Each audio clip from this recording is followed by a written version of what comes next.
good to go. A little bit of recording issue at the beginning there. Okay, so this is a series of video casts to bring together the coffee community. And in particular, we're going to pull together coffee professionals, roasters, operators, suppliers to discuss COVID-19 situation, crisis, and the current lockdown situation and how it's affecting everybody's businesses. This has come about because there isn't really that much out there from a sort of chatting perspective for the coffee industry.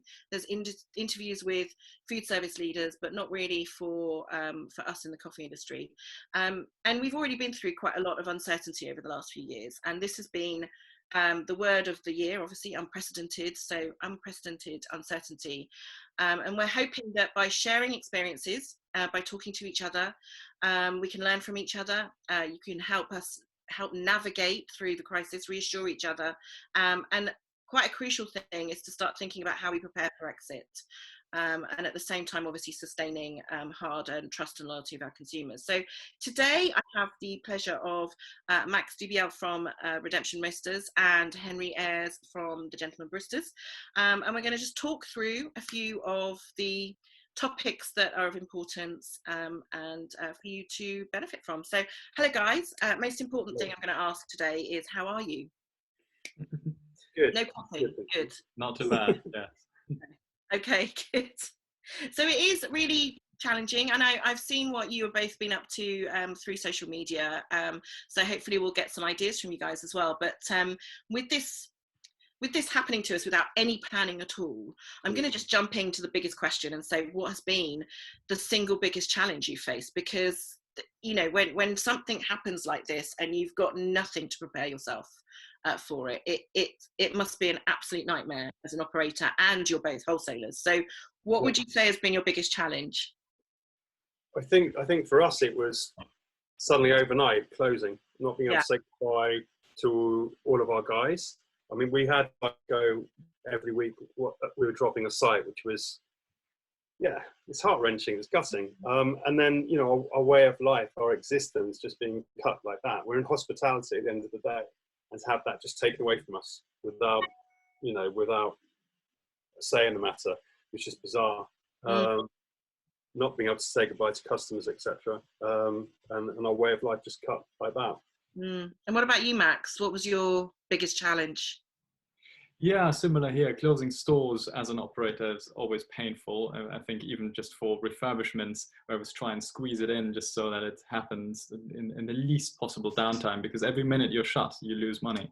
And then from a financial perspective, I think in hospitality, you've got the great benefit normally that you work on credit with everyone involved, right? Everyone who makes your business great gives you credit, including your biggest cost, which is staff, right? I mean, staff works for 30 days before you need to pay them. So if you open a new shop, you have takings from day one, and everyone who supplies you gives you 30 days credit terms. So that's a comfortable position to be in if you're running, but a very uncomfortable position to be in if you're not running. Yeah. And so actually running cash flow projections and making sure that you're absolutely on top of cash, so you can pay all your suppliers, you can pay your staff for what you owe them, and then make plans for the future together is really important. And because I noticed fairly early on, Henry, you and Ed did something before the furlough was announced and before any kind of information from the government came. The first thing you were thinking of are your staff, and you did the 30% off, buy our whole bean. How did that help to begin with? I mean, did that put, I mean, your staff also, for both of you, must have just been, what the hell, because it's such a precarious position to be in when you're a barista or in retail. For us, our priority were our staff first and foremost. And so something, I'm amazed at how many people out there operate so close to the wire in terms of money coming in and going out, etc. But for us, our staff are a priority. So it's what do we do?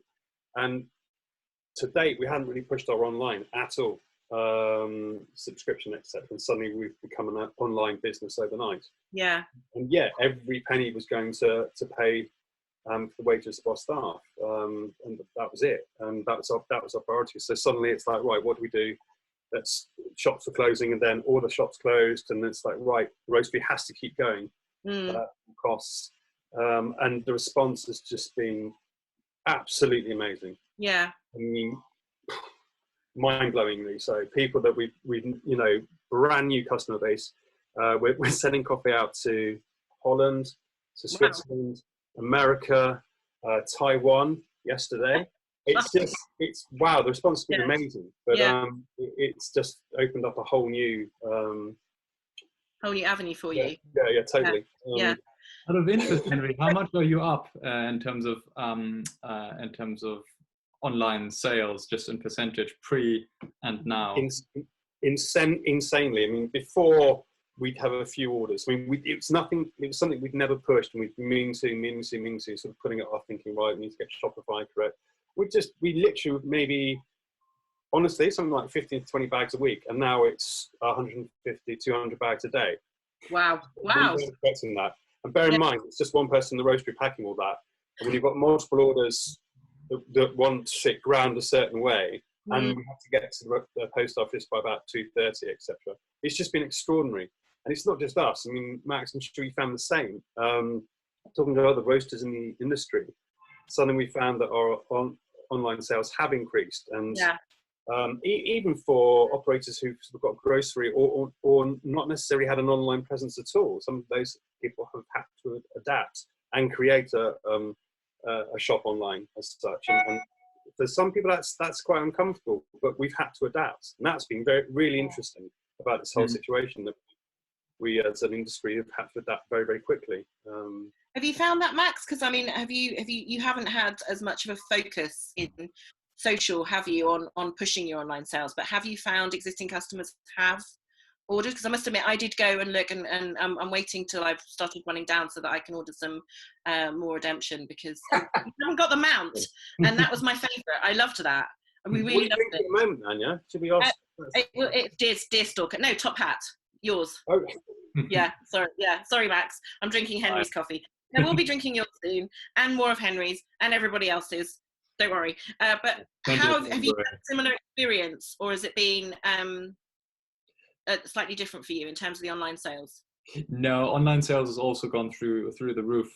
We never really, much like you, Henry, considered it a viable business channel. It was sort of 3% of our total revenue prior to this.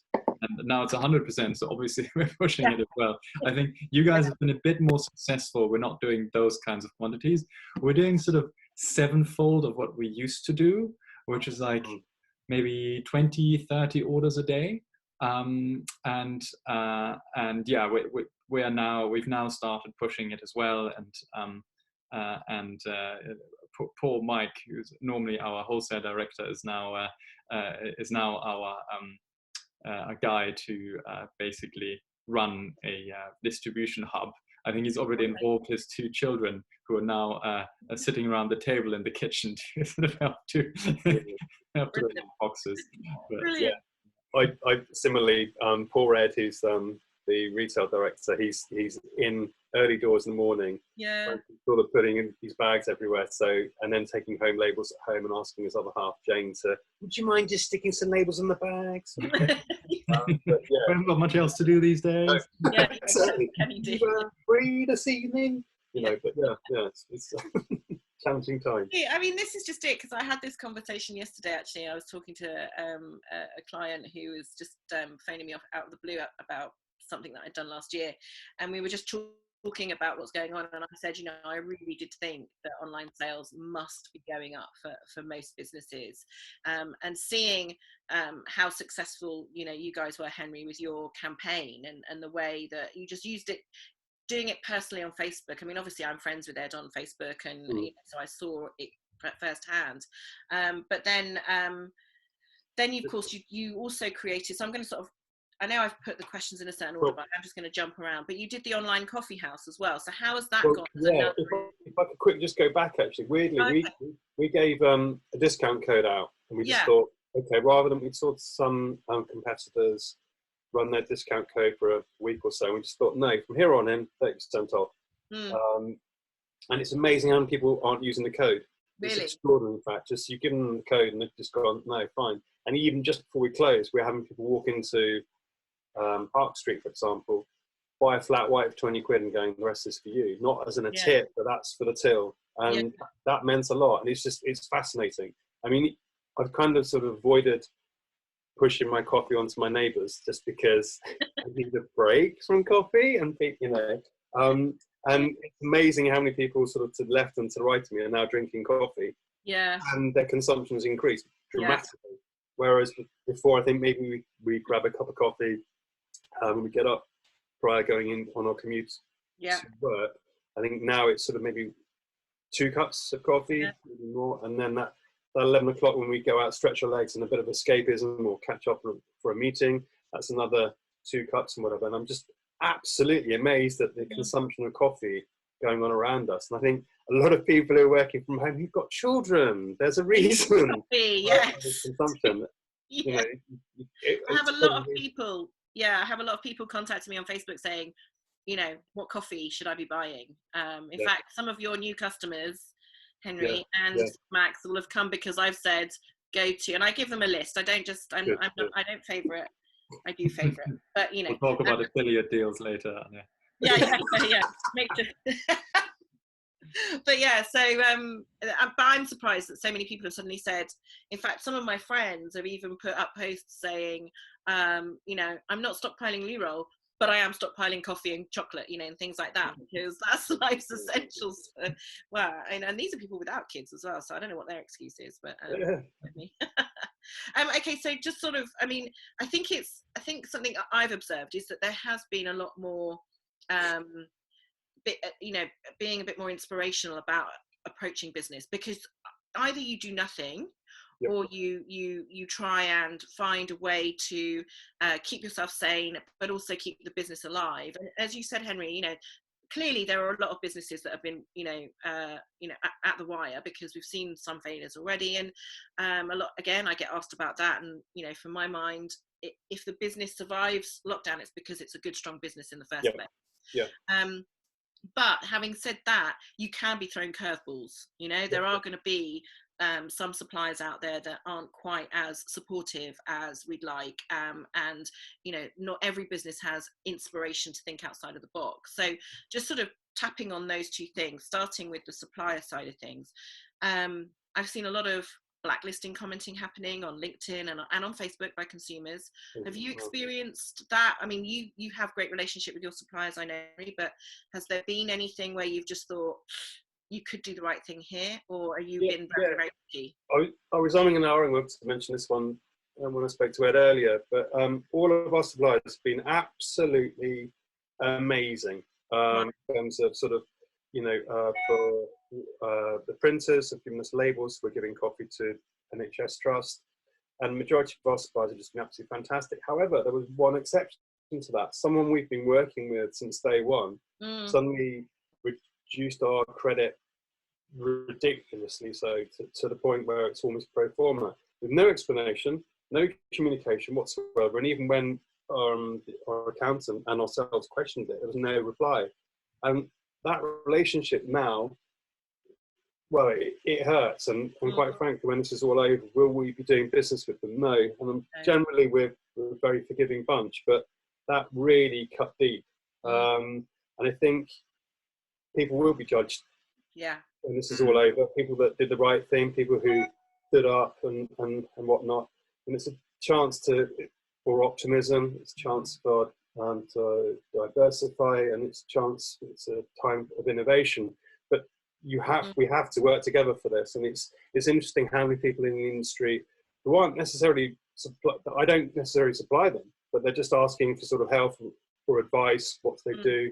And think about one in particular whose landlord bullied them and demanded rent, and it's like, well, let's just wait to see what the government's doing. And you know, she's in tears down the phone to me, and it's just, they've had the same landlord for 6 years, and to the point where they're about to open another site in West London, and I was just baffled. You know, we have to. It's about communication, we have, and relationships, and being, Max and I are both suppliers as well, so it's having that relationship with your client base, your you know, your wholesale customers, and just being a little bit more forgiving than normal. I mean, we're still owed lots of money by people, and a lot of them have actually come to us and said, look, can we work out payment terms, or it's not going to be this month, the next month, or how can we make this work? Yeah. Great. We've had to chase a few and heard nothing. And that's kind of a bit upsetting when you think we've gone out of our way to do training, support since day one, and then just to not get anything. It's just like, look, if we know you're in trouble, then we can try and help. But if you're not going to even answer the phone, then yeah. And Max, because we were talking about this earlier about the landlord situation, why don't you share your sort of experience and in terms of, and also that obviously you don't have to share the detail of the forum, but the fact that there've been, you know, that there's some sort of desire to take some action around the landlord situation. Yeah. Currently we're curating a bit of a forum for hospitality players to give feedback on how their landlords have been dealing with the situation. And Henry, I'd love you to be part of it. I'll have a chat with you later. And we've got some big players there. We've got Avocado, Toast, Chopped, some pub chains, and Rosa's Thai, and the likes. And really interesting to see, sort of from a just a statistical point of view, how few landlords have actually committed to something. So even if it's just to say, all right, we're going to give you a 3 months rent holiday and then we'll talk again.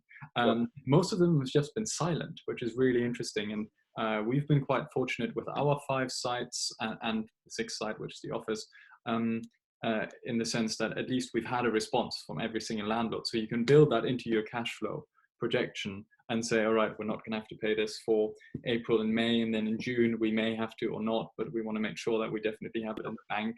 And so that kind of situation. And it's really daunting, and I can see it from some of these other players, even much larger players than us, who say, look, we've had landlords not comply at all, and they've already sent us statutory declarations to pay, and they're going to file a winding up petition if we don't pay within the next 30 days. And you just think, well, where does this come from? I mean, the average lifeline of a hospitality business is 16 days, and I mean, this lockdown is going to last a lot longer than 16 days. So so yeah, really interesting to see. And in terms of managing suppliers and clients, Henry, it's exactly the same here as with you. I think we've had 1 or 2 suppliers that have been quite difficult, and I think you can tell that it's probably their business that's really struggling.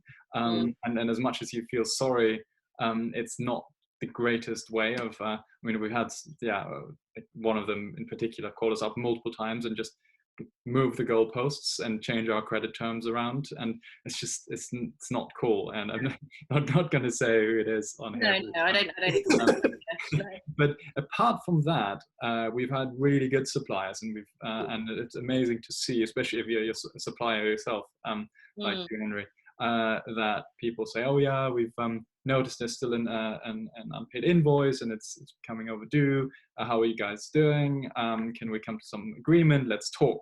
Rather than being like, pay or we'll sue, which is never a great way of dealing with your customers. And we've tried to take a very similar approach.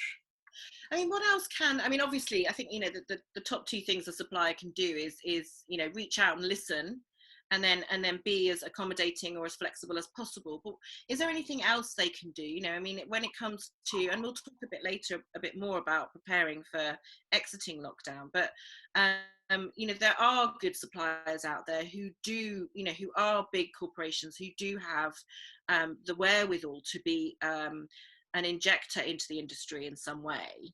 You know, what could they do, for instance, on top of being a great supplier right now? Is there anything else you think of as operators that you would think, God, that would be really helpful if I knew I could have a 6 months, you know, credit arrangement instead of a 30 days to begin with, or things like that? Is that something that's, you know, a good message to get out to suppliers? What would you like to say to them?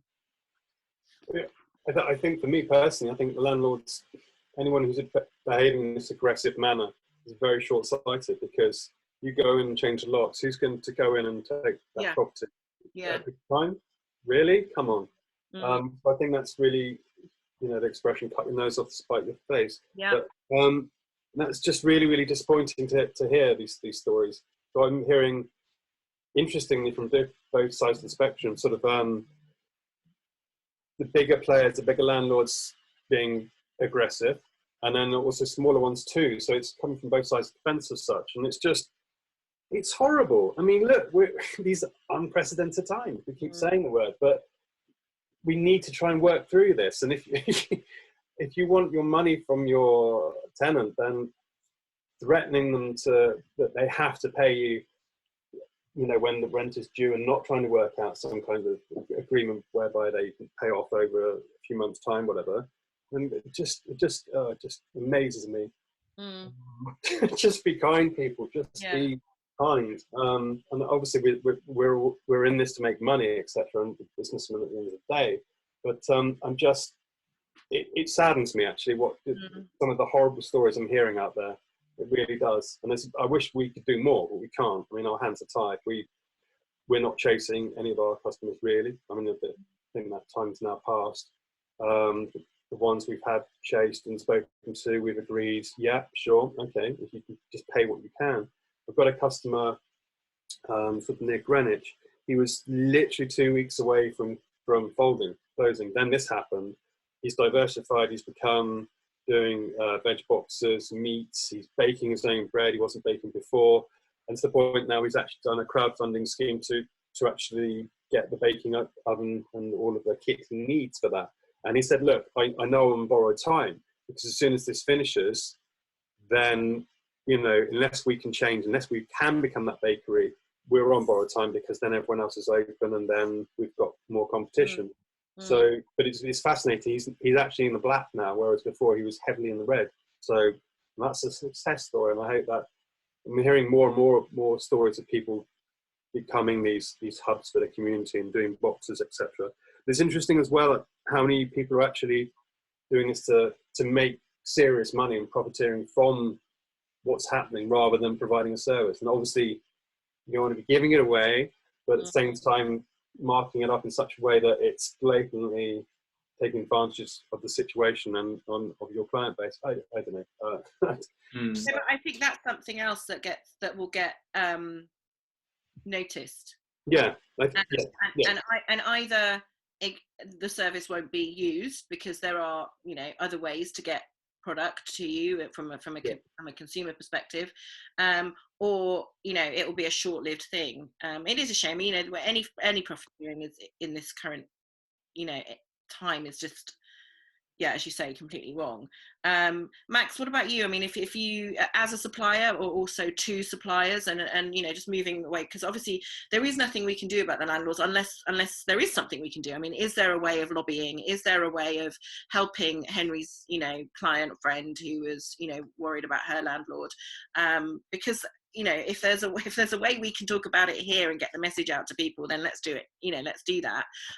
Or if there's a way of coming out with thinking outside of the box in how we can come together as a community, then I'm for all that as well. So what I'm asking like 3 questions in one here, Max, I know, because there's so many different topics we're talking about, but can we lobby about landlords, and what else can suppliers be doing? I think about the whole landlord situation, the big outcome in the end game of this list that we're putting together, I think we've got about 175 data points so far, is that we will create a list and praise, name and praise and name and shame really bad players in there, and create a bit of a blacklist. And we're happy to, obviously not naming the sources, but happy to pass that on to the Financial Times real estate editor, just to say, look, these are the landlords you should not be signing leases with, because they're very unreasonable when it comes to difficult times like these. And I think that's going to be one good outcome of it. I think another good outcome is that the industry does pull together, and the likes of Henry and I, we speak and we collaborate, and we're like, right, this is what we should be doing. Yeah. This is who we should be speaking to. Have you done this? How have you communicated with your staff? How are you making sure that they're getting paid?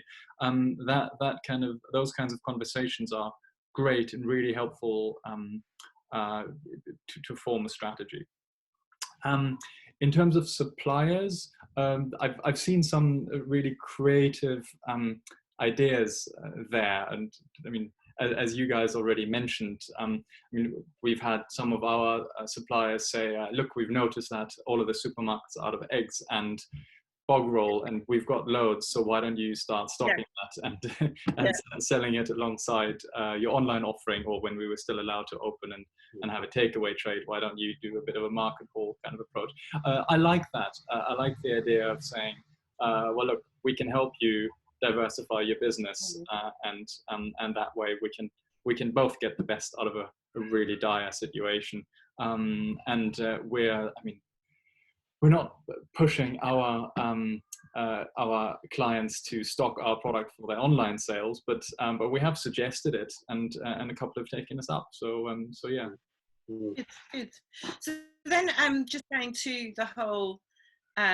We've kind of touched upon doing different things. I touched upon earlier about Henry, you guys have set up an online community, Facebook coffee shop type of thing, and obviously you pushed on your online sales. Max, you've got more online sales, so you've got that sort of B2C thing happening a lot more as roasters, but also probably because you're a coffee shop brand as well, so you've got that coffee shop customer who's coming to you for your coffee. But is there anything else new? And maybe Henry, you can talk a little bit more about the community that you started up. And the other sort of follow-on question to that is, because I know you are doing new sales, do you think you're going to carry on with that after lockdown? So that's sort of, again, another sort of two-barreled question. Starting with the last question, yes, definitely. Yeah. We never thought. I mean, look, Antonio does his 11 o'clock show every day. Has got quite a huge following on that at 11 o'clock and throughout the day. It's on Instagram. The online coffee shop has just exploded. We thought about it. It was like, let's just put it out there. Let's do something. We have, and it's the response has just been mind blowing. I would recommend. I mean, I think it's now more than ever. Communication is so important, and for some people, this is a lifeline. Just to talk, just to hear other people, to see, have that interaction. I'm thinking about some of my workforce that they live on their own, or if they're in a shared house, etc. And I'm going nuts with a 5-year-old and a baby. And my wife, of course, too. And hence why I'm in my son's bedroom today. But it's fascinating. I mean, the response has been, it's only been live for less than a week, and the response has been absolutely phenomenal. So with all of these things, we talked about it ages ago, and we talked, and now we've had to adapt. We've done it, and it's been a phenomenal success beyond our wildest dreams. I mean, we weren't potentially pushing it, but Antonio's thing, that's going to continue. Our online coffee house, it will do. I mean, the Growler Club was something we talked about 5 years ago, and now it's going to become a thing. So subscription, online ordering, etc. It's all come through really hard work and everyone coming together and going, right, what do we need to do? So that's been really exciting. I'm incredibly proud of my guys for just coming together and making it work. It's been wonderful. Yeah. What about you, Max? I think an important thing will be that the government support comes through very quickly. I think some people are already talking about 9 million people being furloughed in the UK. From the experience of our business, I can say that a good proportion of those live very hand to mouth, and they're not going to be able to pay the rent, let alone buy something to eat if the money doesn't come through very timely. And us as a small business, we're not going to be able to front all of that cash. I mean, we've not only sort of furloughed 50 plus people, but we've also rehired and furloughed former staff that where their future employment has been cancelled because of this whole situation. So the government has actually encouraged previous employers to rehire and furlough. So we're now expected to pay sort of 55 staff salary without having had any money come in. So I just really hope and pray that the money is going to come in by payday, by payroll day.